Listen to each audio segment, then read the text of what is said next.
Assalamualaikum, namaku Putri. Aku akan menjelaskan tentang hukum dagang dan turunannya dari Startup Business Development Course.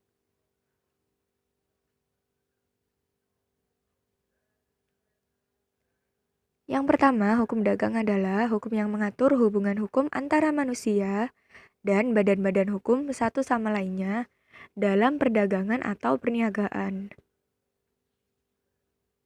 Seperti pada slide ini ya, teman-teman.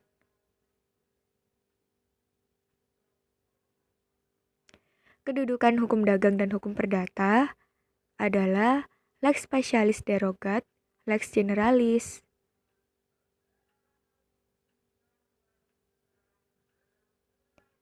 Sumber hukum dagang di Indonesia ada hukum tertulis yang dikodifikasikan dan hukum tertulis yang belum dikodifikasikan.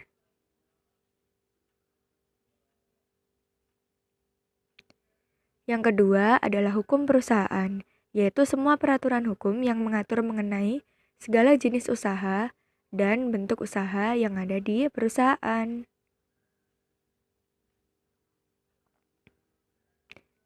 Sesuai berkembang dewasa ini, maka sebagian hukum perusahaan sesuai dengan KUHD atau lex spesialis terhadap hukum KUH Perdata, lex generalis.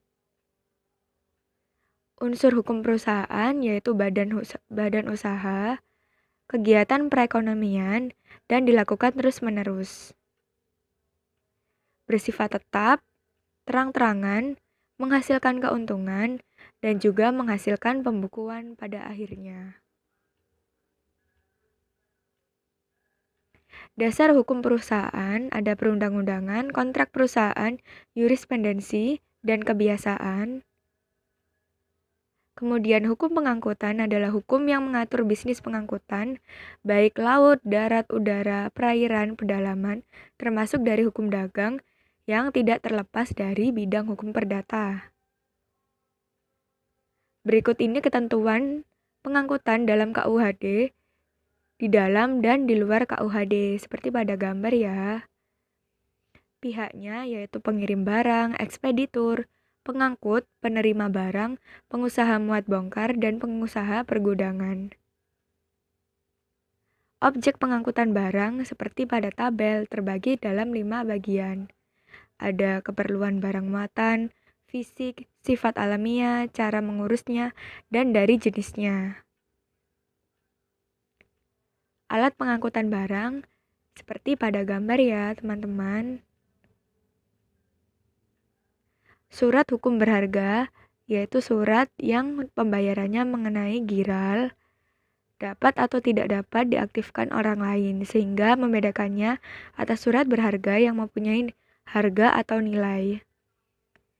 Cirinya itu terbagi dalam KUHP dan surat berharga yang ada di pasar modal, presumptive consideration, dan negotiability. Selanjutnya, hukum kepailitan. Seperti yang kita tahu, pailit adalah debitor dalam keadaan berhenti membayar hutang karena tidak mampu. Debitor dinyatakan pailit dengan keputusan pengadilan. Syaratnya ada beberapa macam seperti adanya utang, dari yang sudah jatuh tempo, atau dapat ditagih, ada debitor, kreditor, lebih dari satu, dan lain-lain. Akibat hukum kepailitan, seperti hilangnya hak debitor mengurus segala hal kekayaan, putusan hanya kehilangan kekuasaan atau kewenangan untuk mengurus mengalihkan harta kekayaannya saja. Berakhirnya pailit karena beberapa cara bisa membuat suatu keputusan hukum pailit seperti pada gambar terdapat 5 cara. Kemudian hukum perbankan yaitu hukum atau perundang-undangan yang dilakukan oleh sistem perbankan. Asas hukum perbankan seperti Undang-Undang Nomor 10 Tahun 98. Kemudian sumber hukum perbankan seperti pada gambar.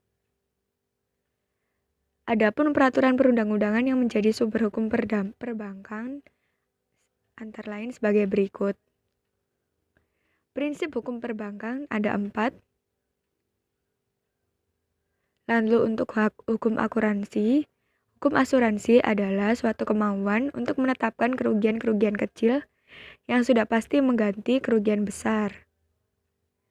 Dasar hukum asuransi yang pertama KUHP, Perdata, Kitab Undang-Undang Hukum Dagang, Undang-Undang Nomor 2 Tahun 92 tentang usaha perasuransian. Aturan asuransi dalam KUHD ada 4 sebagai berikut. Sekian presentasi dari saya, terima kasih.